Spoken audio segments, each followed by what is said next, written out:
মুবারকবাদ জানাচ্ছি এবং সালাম প্রদান করছি। আসসালামু আলাইকুম ওয়া রাহমাতুল্লাহি ওয়া বারাকাতুহু। আজকে আমি পূর্বে এই সংগঠনে মানুষ রতন শব্দের ব্যাখ্যা করেছি, আজকে সেদিকে যাব না। কিন্তু মানুষ রতন সংগঠনের বাস্তব রূপটা হচ্ছে আজকে যে দরিদ্রদের মাঝে কম্বল দেওয়া হচ্ছে, এটা আসলে কম্বল নয়। এটা যেন দরিদ্রদের পাশে দাঁড়িয়ে তাদেরকে দেওয়া, মানে তাদের শরীরে দেওয়া, এটা শুধু কম্বল নয়, এটা যেন মায়ের আঁচলের একটা স্পর্শ। শুধু তা নয়, এই কম্বলটা যেন তাদের জন্য বাবার একটা আশ্রয়স্থল। তবে এটা কিন্তু দান না, এটা দান না। আমি মনে করি এটা দান না, এই কম্বলটা দেওয়াটা দান না, কিন্তু এটা হচ্ছে আমাদের নৈতিকতা এবং দায়িত্ব।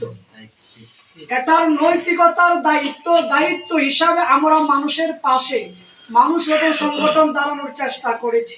কিন্তু এই মানুষ রতন সংগঠন সবাইকে দেওয়া সম্ভব না, কিছু সংখ্যককে দিচ্ছে। এর অর্থ কি সবাইকে দিতে পারতেছে না? কিছু সংখ্যক তো পাচ্ছে বা কিছু সংখ্যক পাচ্ছে না, এমনটা হচ্ছে। এর অর্থ কি? মানুষ রতন বুঝাই দিচ্ছে আমরা কিছু লোকদের পাশে দাঁড়ায়, আর যাদের ধনাঢ্য ব্যক্তি আছে তাদের বিবেককে সচেতন করার জন্য, তাদেরকে সজাগ করে দেওয়ার জন্য, অর্থটাকে সঠিক পথে ব্যয় করার জন্য, তাদেরকে জাগ্রত করে দেওয়ার জন্য আমরাও মানুষের পাশে দাঁড়িয়েছি। তোমরাও মানুষের পাশে দাঁড়িয়ে এই মানব সেবায় নিজের জীবনকে উৎসর্গ করো। এই জিনিসটা শুরু করেছে আজকে 10 জনকে, 100 জনকে, 300 জনকে দিচ্ছি, সবাইকে দিতে পারতেছি না। আমরা এটার দ্বারা এই সংগঠন বুঝাইতে চাচ্ছে একদিন সবাই যদি যার যার জায়গা থেকে মানুষের হক আদায় করে, আর কোনোদিন মানুষ কেউ আর বাদ পড়বে না। সবাই যার যার জায়গা থেকে খেদমত করলে মানুষ সচ্ছল হয়ে যাবে। এই উৎসাহটার জন্য শুরু করেছি যাত্রা। আমি এই সংগঠনকে আমি আমার অন্তরস্থল থেকে ধন্যবাদ জানাচ্ছি। কাজের সাথে, নামের সাথে কাজ।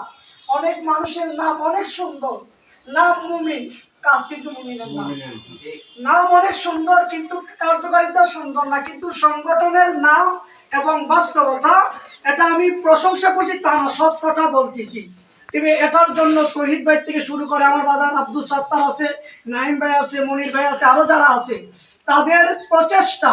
আর কিছুক্ষণ আগে আমার যেই ভাই কথা বলেছে, উনি কত চমৎকার কথা বলেছে। একলাস, আমার নামটা প্রকাশের প্রয়োজন নাই, আমার নামটা প্রকাশের প্রয়োজন নাই, আমার প্রয়োজন খেদমত। আমার দরকার হচ্ছে খেদমত। এত বড় মহান একটা কথা, কথাটা ছোট হতে পারে, সেন্টেন্সটা ছোট হতে পারে, এর মধ্যে অনেক কথা লুকায়িত আছে। এটার ভিতরে মালিককে রাজি খুশি করা মূল মন্ত্র আছে এটার ভিতরে। লা ইয়ারহামুল্লাহু মান লা ইয়ারহামুন নাস।